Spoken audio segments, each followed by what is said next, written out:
നമസ്കാരം. ഇന്നലെ ഞാനൊരു വീഡിയോ ചെയ്തിരുന്നു. എന്നെ കുറിച്ച് വി കെ ബൈജു എന്ന ഓൺലൈൻ പത്രപ്രവർത്തകൻ ഞാൻ ഒരു പെൺകുട്ടിയെ ക്രൂരമായി ബലാത്സംഗം ചെയ്തു എന്ന് തലക്കെട്ടോടെ ഒരു പോസ്റ്റർ ഇറക്കിയിരുന്നു. അതേപോലെ തന്നെ 2-3 വീഡിയോകൾ അദ്ദേഹം ഇറക്കിയിരുന്നു. അതിൽ പച്ചത്തെറി പറഞ്ഞുകൊണ്ട് എന്നെയും എൻ്റെ കുടുംബത്തെ അടക്കം മോശപ്പെടുത്തിക്കൊണ്ടുള്ള ഒരു കാര്യമാണ് അദ്ദേഹം ചെയ്തിട്ടുള്ളത്. അതേപോലെ എൻ്റെ റിപ്പോർട്ടറെ അടക്കം മോശപ്പെടുത്തിക്കൊണ്ടുള്ള കാര്യമാണ് ചെയ്തത്. ഞാൻ അതുകൊണ്ട് തന്നെ എനിക്കറിയാവുന്ന ഒരു കാര്യമാണ് ഈ സംഭവമെങ്കിൽ അത് DGPക്ക് പരാതി 2 പെൺകുട്ടികൾ കൊടുക്കുകയും അവർ തമ്മിലുള്ള സംഭാഷണം കള്ളമാണെന്നും അത് പരസ്പര തെറ്റിദ്ധാരണയുടെ പുറത്താണ് സംസാരിച്ചതെന്നും പറഞ്ഞുകൊണ്ട് അവർ അമിതമായി പറഞ്ഞ കാര്യങ്ങളെല്ലാം തെറ്റായ കാര്യങ്ങളാണെന്ന് പറഞ്ഞുകൊണ്ട് ഒരു കൊടുത്തി. അതിൽ എന്നെപ്പറ്റി പറഞ്ഞപ്പം വി കെ ബൈജു ഉദ്ദേശിക്കുന്ന സംഭവം ഇതാണോ അതാണോ എന്ന് എനിക്കറിയില്ല. എന്നെപ്പറ്റി പറഞ്ഞിരിക്കുന്നൊരു കാര്യത്തിൽ എന്തെങ്കിലും ഉണ്ടെങ്കിൽ അത് തെറ്റാണെന്ന് പറഞ്ഞുകൊണ്ട്, അങ്ങനെ തെറ്റായ പരാമർശമായിരുന്നു സംസാരിച്ചത് എന്ന് പറഞ്ഞുകൊണ്ട് നേരത്തെ 2 പേർ പരാതി കൊടുത്തിരുന്നു DGPക്ക്. 2 പേരല്ല 3 പേര്, കുട്ടിയുടെ ഫാദറും പരാതി കൊടുത്തിരുന്നു. ആ പരാതി DGP സ്വീകരിച്ച് കമ്മീഷണർമാർക്ക് അയക്കുകയും അതിൽ അന്വേഷണം നടത്തുകയും എൻ്റെ വനിതാ റിപ്പോർട്ടറുടെ മൊഴിയെടുക്കുകയും അത് കള്ളമാണ് പറഞ്ഞത് എന്ന് കൃത്യമായി രേഖപ്പെടുത്തുകയും ചെയ്തിട്ടുള്ളതാണ്. എന്നാൽ ഇദ്ദേഹം ഏത് വിഷയം വെച്ചിട്ടാണ് എന്നെപ്പറ്റി മോശമായി പറയുന്നത് എനിക്കറിയില്ല. അദ്ദേഹം ഓരോ ദിവസം 7 മണിക്ക് പ്രസിദ്ധീകരിക്കുമെന്ന് പറഞ്ഞ് ചെയ്യുന്നുണ്ട്. അങ്ങനെ ചെയ്യുന്നതിൽ എൻ്റെ പറ്റി ഫോട്ടോയും പോസ്റ്ററും ഉപയോഗിച്ചിട്ടുണ്ട്. അതുപോലെ 2-3 വീഡിയോകളിൽ എന്നെ വളരെ മോശമായി ചിത്രീകരിച്ചിട്ടുണ്ട്. ആ മോശം എന്ന് പറഞ്ഞാൽ വളരെ വൾഗറായ രൂപത്തിലാണ് ചിത്രീകരിച്ചിരിക്കുന്നത്. അദ്ദേഹത്തിന് ആവശ്യം എന്താണ്? സുരേഷ് ഗോപിയെക്കുറിച്ച് ഞാൻ വാർത്ത പ്രസിദ്ധീകരിച്ചു എന്നാണ്. ഞാൻ സുരേഷ് ഗോപിയെക്കുറിച്ച് വാർത്ത പ്രസിദ്ധീകരിച്ച 2 സ്ത്രീകൾ പറഞ്ഞ വാർത്തയാണ്. അത് അദ്ദേഹത്തിൻ്റെ വീട്ടിൽ പോയിട്ട് അദ്ദേഹത്തിൻ്റെ ഓഫീസിൽ പോയിട്ടുള്ള അനുഭവങ്ങളാണ്. ആ അനുഭവങ്ങളിൽ ഞാൻ മാപ്പ് പറഞ്ഞിട്ടില്ല. അതേസമയത്ത് അല്ലാതെയുള്ള കാര്യങ്ങളിൽ അദ്ദേഹത്തിന് വിഷമമുണ്ടായിട്ടുണ്ടെങ്കിൽ തീർച്ചയായും മാപ്പ് പറയുന്നു എന്നാണ് ഞാൻ നേരത്തെ പ്രസിദ്ധീകരിച്ചത്. അതിലപ്പുറത്തേക്ക് ഞാൻ മാപ്പ് പറയാൻ തയ്യാറല്ല. മാത്രമല്ല, ഈ വി കെ ബൈജുവിനോട് ഞാൻ നേരിട്ട് അറിയുന്ന ഒരാളെ നേരിട്ട് കണ്ട് സംസാരിച്ച് അദ്ദേഹത്തിന് എന്തെങ്കിലും തെറ്റായ കാര്യങ്ങളുണ്ടെങ്കിൽ ബോധ്യപ്പെടുത്തണമെന്ന് ഞാൻ ആഗ്രഹിച്ചിരുന്നു. അദ്ദേഹത്തെ കാണാൻ വേണ്ടി അദ്ദേഹം വൈത്തിരി പോലീസ് സ്റ്റേഷനിലെ രാജ്യദ്രോഹ കുറ്റം 153A കേസിലെ പ്രതിയാണ്. ഇതാണ് FIR കോപ്പിയാണ് കാണിക്കുന്നത്. പ്രതിയാണെന്ന് അറിഞ്ഞുകൊണ്ട് തന്നെയാണ് അദ്ദേഹം നിലമ്പൂരിൽ പോലീസ് അദ്ദേഹത്തെ അറസ്റ്റ് ചെയ്യുമെന്ന് കൃത്യമായി അറിഞ്ഞുകൊണ്ട് അദ്ദേഹം വണ്ടൂരിൽ താമസിക്കുന്ന കാര്യം അറിഞ്ഞിട്ട് അവിടെ ചെന്നത് എവിടെയാണ് എന്താണെന്നൊന്നും ഞാൻ അറിയിച്ചില്ല, പോലീസിനെ അറിയിച്ചില്ല.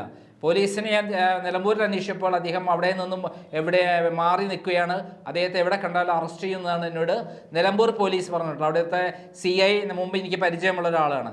ഞാൻ ഒരാളെ അറസ്റ്റ് ചെയ്യിക്കാനും മറ്റു കാര്യങ്ങളൊന്നും ഞാൻ ചെയ്യില്ല. കാരണം ആ വാർത്തയിൽ എന്തെങ്കിലും ഒരു 153A വെച്ച് കേസെടുക്കാവുന്ന വകുപ്പല്ല. 2 പേരാണ് അതിനകത്ത് കേസിൽ പ്രതി. ഒന്ന് വി കെ ബൈജു ആണ്, രണ്ടാമത് നമ്മുടെ ജാമിദ ടീച്ചറാണ്. ഇവർ ചെയ്ത വാർത്ത തന്നെ പലരും ചെയ്തിട്ടുണ്ട്. അതുകൊണ്ട് തന്നെ അവർ തെറ്റുകാരാണെന്ന് എനിക്ക് തോന്നിയിട്ടില്ല. പ്രഥമദൃഷ്ടി ഇനി വേറെ എന്തെങ്കിലും ഉണ്ടോ, ഞാൻ ആ വീഡിയോ കംപ്ലീറ്റ് കണ്ടിട്ടില്ല. അവരുടെ പരാതിയിലുള്ള കാര്യം കണ്ടിട്ട് എനിക്ക് അങ്ങനെ തോന്നിയില്ല. 2 തട്ടമിട്ട 2 പെൺകുട്ടികൾ എന്ന് പറഞ്ഞാൽ അത് വെച്ചിട്ടൊന്നും കേസെടുക്കാൻ പറ്റുന്നില്ല. അദ്ദേഹത്തിനെതിരെ കള്ളക്കേസെടുത്തു എന്നാണ് ഞാൻ വിശ്വസിക്കുന്നത്. അദ്ദേഹം എന്താണോ എൻ്റെ പേരിലുണ്ടായ കേസിൽ എടുത്തിട്ടുള്ളത്, മുമ്പ് എന്നെ കള്ളക്കേസിൽ കുടിക്ക് അറസ്റ്റ് ചെയ്തപ്പോൾ ഈ വി കെ ബൈജു എനിക്ക് വേണ്ടി പോരാടിയിട്ടുള്ള ഒരാളാണ്. അദ്ദേഹത്തോട് അതുകൊണ്ട് എനിക്ക് ആ ഒരു നന്ദിയും കടപ്പാടും ഉണ്ട്. അദ്ദേഹം എന്നെപ്പറ്റി കള്ളവാർത്ത ചെയ്തപ്പോൾ ഞാൻ അദ്ദേഹത്തെ നേരിട്ട് അറിയിക്കുക എൻ്റെ ഡ്യൂട്ടിയാണെന്നുള്ളതുകൊണ്ടാണ് അദ്ദേഹത്തെ നേരിട്ട് ഒരു വനിതാ റിപ്പോർട്ടർ അതുമായി ബന്ധപ്പെട്ട് മുമ്പ് കൊടുത്ത പരാതിയിൽ പെട്ടതാണോ എങ്കിൽ ആ വനിതാ റിപ്പോർട്ടർ കാര്യം പറയുമെന്ന് മനസ്സിലാക്കി കൊടുക്കാൻ വേണ്ടി അദ്ദേഹത്തെ കാണാൻ ചെന്നത്. പക്ഷേ അദ്ദേഹം ധാർഷ്ട്യം കാണിക്കുകയാണ് ചെയ്തത്. ഒരിക്കലും കാണിക്കാൻ പാടില്ലായിരുന്നു. വി കെ ബൈജു നേരിട്ട് വരുന്ന ആളോട് ധാർഷ്ട്യം കാണിക്കലും അഹങ്കാരം കാണിക്കലും ഗുണ്ടകളെ വെക്കലും അതൊന്നും ശരിയല്ല. നേരിട്ട് കാണുക, പോരുക, കൃത്യമായതാവുക എന്ന്. ഞാൻ ഒറ്റയ്ക്കാണ് പോയത്. അത് എൻ്റെ കൂടെ ആ റിപ്പോർട്ടറും ഞാൻ കൊണ്ടുപോയിരുന്നു. ഞാൻ കമ്മിറ്റ് ചെയ്യുന്നൊരു കാര്യമാണ്. കാരണം എന്തിനാണ് കൊണ്ടുപോയത്? സത്യാവസ്ഥ എന്തെങ്കിലും നിങ്ങൾക്ക് ബോധ്യപ്പെടാനുണ്ടെങ്കിൽ ഇതാവാൻ വേണ്ടി, അല്ലാതെ അദ്ദേഹത്തോട് ഞാൻ എന്തെങ്കിലും തെറ്റ് ചെയ്തിട്ടുണ്ടെങ്കിൽ ക്ഷമിക്കണം, മാപ്പാക്കണം എന്ന് പറയാനല്ല. ഞാൻ തെറ്റ് ചെയ്തിട്ടില്ല, മാപ്പാക്കവും ഞാൻ ആവശ്യപ്പെട്ടിട്ടുമില്ല. പക്ഷേ എന്തെങ്കിലും തെറ്റിദ്ധാരണയുണ്ടെങ്കിൽ അത് തിരുത്തണം എന്ന് പറയാൻ വേണ്ടിയിട്ടാണ്. പക്ഷെ അദ്ദേഹം വീണ്ടും ആ പോസ്റ്റ് പിന്തുടർന്നു. ആദ്യം പറഞ്ഞ പ്രകാരമുള്ള ഒരു അദ്ദേഹത്തിൻ്റെ മാനസിക പ്രശ്നങ്ങൾ പരിഹരിക്കാനാണെങ്കിൽ എൻ്റേതായ രൂപത്തിൽ ഞാൻ സുരേഷ് ഗോപിയുടെ ഒരു മാറ്ററിൽ മാപ്പ് പറഞ്ഞുകൊണ്ട് ചെയ്തിരുന്നു. അത് അദ്ദേഹത്തിൻ്റെ വീട്ടിൽ വന്ന ആൾക്കാരോട് തെറ്റായ രൂപത്തിൽ മോശമായി പെരുമാറിയതിനല്ല, അതിന് ഞാൻ ഒരിക്കലും അംഗീകരിക്കില്ല എന്ന് പറഞ്ഞുകൊണ്ടാണ് പക്ഷേ അതിൽ ശേഷവും അദ്ദേഹം തെറ്റായ രൂപത്തിൽ മോശമായ രൂപത്തിൽ വാർത്തകൾ തുറന്നപ്പോൾ മാപ്പ് പറഞ്ഞുകൊണ്ടുള്ള വീഡിയോ തന്നെ ഞാൻ പിൻവലിച്ചു. കാരണം അത് VK ബൈജുവിന് വേണ്ടി മാത്രമായിട്ടായിരുന്നു ഞാൻ ചെയ്തിരുന്നത്. അദ്ദേഹത്തിന് എന്തെങ്കിലും വിഷമം ഉണ്ടായിട്ടുണ്ടെങ്കിൽ തീരട്ടെ എന്ന് വെച്ചിട്ട്. കാരണം എൻ്റെ ഒരു സുഹൃത്താണല്ലോ, ഒരു പത്രപ്രവർത്തക സുഹൃത്ത്, എന്നെ സഹായിച്ചുള്ള സുഹൃത്ത്. ഇപ്പോൾ ഞാൻ ചെയ്തിരിക്കുന്നത്, അദ്ദേഹം തുടർച്ചയായിട്ട് ഇങ്ങനെ ചെയ്തതിനെതിരെ ഞാൻ പോലീസിൽ പരാതി കൊടുത്തിരിക്കുകയാണ്. അതേപോലെ പെൺകുട്ടി പരാതി കൊടുത്തിരിക്കുകയാണ്, വനിതാ റിപ്പോർട്ടർ പരാതി കൊടുത്തു കഴിഞ്ഞു. അതേപോലെ 1 കോടി രൂപ നഷ്ടപരിഹാരം ആവശ്യപ്പെട്ട് ഞാനിപ്പോൾ നോട്ടീസ് അയച്ചിരിക്കുകയാണ്.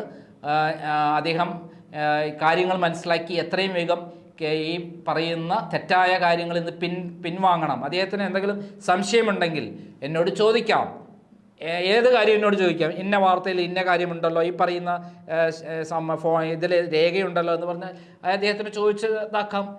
അല്ല, അദ്ദേഹം ഏത് ഇതുണ്ടെങ്കിലും വാർത്തയിൽ അദ്ദേഹത്തിന് പ്രസിദ്ധീകരിക്കാനുള്ള അവകാശമുണ്ട്. അതോടൊപ്പം അത് ഞാൻ നേരിട്ട് അറിയുന്ന ഒരാളെന്ന വിധത്തിൽ എന്നോട് ഇന്ന കാര്യങ്ങളുണ്ടോ എന്ന് ചോദിച്ചാൽ ഞാൻ പറഞ്ഞു കൊടുക്കും. എന്നെ പറ്റി തെറ്റായ വാർത്തയാണ്, പ്രസിദ്ധീകരിച്ചോട്ടെ എന്നുള്ളതാണ് എൻ്റെ തീരുമാനം. ഞാൻ ആദ്യമേ ഒരു ഓഡിയോ അദ്ദേഹത്തിന് അയച്ചിരുന്നു. ഞാൻ താങ്കളെ കാണാൻ വരുന്നത് എന്തെങ്കിലും തെറ്റായ രൂപത്തിൽ താങ്കളിൽ അറിയാത്ത വാർത്തകളാണെങ്കിൽ, ശരിയല്ലാത്ത കാര്യങ്ങളാണെങ്കിൽ തിരുത്തണം, അതല്ല ശരി എന്നിട്ട് ബോധ്യപ്പെടുകയാണെങ്കിൽ താങ്കൾ പ്രസിദ്ധീകരിച്ചോ എന്നാണ് ഞാൻ പറഞ്ഞിട്ടുള്ളത്. എന്തായാലും ഇപ്പോൾ പ്രസിദ്ധീകരിച്ചത് വ്യാജമാണ്, അശ്ലീലമാണ്, എൻ്റെ ഇമേജിനെ തകർക്കുന്നതാണ്. അതുകൊണ്ട് 1 കോടി രൂപ നഷ്ടപരിഹാരം ആവശ്യപ്പെട്ട് നോട്ടീസ് അയക്കാൻ ഞാൻ അദ്ദേഹത്തിൻ്റെ ഇതിനെ നോട്ടീസ് അയക്കാൻ വക്കീലിനെ ഏർപ്പെടുത്തിയിരിക്കുകയാണ്. നാളെ തന്നെ ഈ നോട്ടീസ് പോകും. ആരെങ്കിലും ഇതുപോലെ പ്രവർത്തിക്കുന്നുണ്ടെങ്കിൽ അവർക്കെതിരെയും ഈ നോട്ടീസ് അയക്കുക, മാത്രമല്ല കേസ് ഫയൽ ചെയ്യും. എൻ്റെ ചരിത്രം അതാണ്. അതായത് എന്നെ മുമ്പ് അറസ്റ്റ് ചെയ്തിരുന്നു 99-ൽ. അന്ന് കള്ളക്കേസാണെന്ന് ഹൈക്കോടതി കണ്ടു.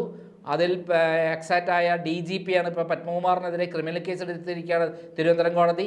അതേപോലെ അതിൽ ശോഭന ജോർജിനെതിരെ കേസെടുത്തിരിക്കുകയാണ്. അതിൽ P ശശിക്കെതിരെ കേസെടുത്തിരിക്കുകയാണ്. ക്രിമിനൽ കേസ് തിരുവനന്തപുരം CJM കോടതിയാണ് പെടുത്തിയിരിക്കുന്നത്. അവർ ഇമ്മീഡിയറ്റ് ഹാജരാവണം എന്നുള്ള, ഇമ്മീഡിയറ്റ് സമൻസ് കൊടുത്തിട്ട് മെയ് 31 ഹാജരാവണം എന്നുള്ള നോട്ടീസ് അയച്ചിരിക്കുന്നത്. ആ കേസിൽ തനിക്ക് 3 ലക്ഷം രൂപ ശോഭന ജോർജ് നഷ്ടപരിഹാരം എന്ന് പറഞ്ഞ വിധിയുള്ളതാണ്. ഇതേപോലെ തന്നെയാണ് വീണ ജോർജിൻ്റെ കള്ളപ്പരാതിയിൽ എന്നെ അറസ്റ്റ് ചെയ്തിരുന്നു. അത് ഹൈക്കോടതി തന്നെ ഇപ്പോൾ സ്റ്റേ ചെയ്തിരിക്കുന്നു. അതിൽ 1 കോടി രൂപ നഷ്ടപരിഹാരം വേണമെന്ന് പറഞ്ഞ് ഞാൻ നോട്ടീസ് അയച്ചു കഴിഞ്ഞിട്ടുണ്ട്. അതേപോലെ രണ്ടാമത്തെ കേസിൽ ഒരു അഞ്ജു എന്ന് പറയുന്ന ഒരു പെൺകുട്ടി എനിക്കെതിരെ കള്ളപ്പരാതി കൊടുത്തു. 34 ദിവസം ഞാൻ ജയിലിൽ കിടക്കേണ്ടി വന്നു. അതിൽ ഹൈക്കോടതി കൃത്യമായി പറഞ്ഞു എൻ്റെ കള്ളക്കേസാണ്, ആ കള്ളക്കേസിൽ കള്ളക്കേസാണെന്നും എനിക്കെതിരെ യാതൊരു തെളിവില്ല എന്ന് പറഞ്ഞു.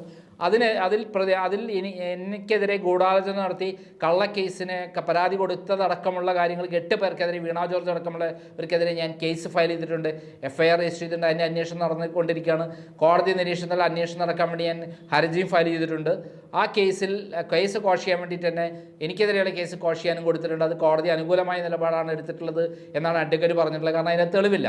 ഈ രൂപത്തിൽ ഞാൻ ഫൈറ്റ് ചെയ്യുന്ന ഒരാളാണ്. ഇല്ലാത്ത കാര്യങ്ങൾക്ക് പോയി എൻ്റെ പ്രിയപ്പെട്ട സുഹൃത്ത് ബൈജു പോവരുത് എന്നാണ് എനിക്ക് അഭ്യർത്ഥിക്കാനുള്ളത്. അല്ലെങ്കിൽ അദ്ദേഹത്തിന് എന്തുണ്ടെങ്കിലും എന്നോട് തുറന്നു പറഞ്ഞിട്ട് എൻ്റെ ഭാഗത്ത് തെറ്റുണ്ടെങ്കിൽ പറയട്ടെ, അദ്ദേഹത്തിന് പ്രസിദ്ധീകരിക്കാം.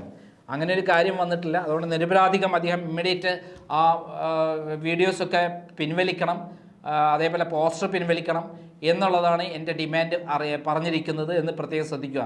അതായത് എനിക്ക് മാനനഷ്ടമുണ്ടാക്കുന്ന വിധത്തിൽ വളരെ മോശമായ രൂപത്തിൽ വാർത്ത പ്രസിദ്ധീകരിച്ചതിനാണ് നോട്ടീസ് അയച്ചിരിക്കുന്നത് 1 കോടി രൂപയ്ക്ക്. അതേപോലെ ക്രിമിനൽ കേസ് ഫയൽ ചെയ്തിരിക്കുന്നത്. നന്ദി, നമസ്കാരം.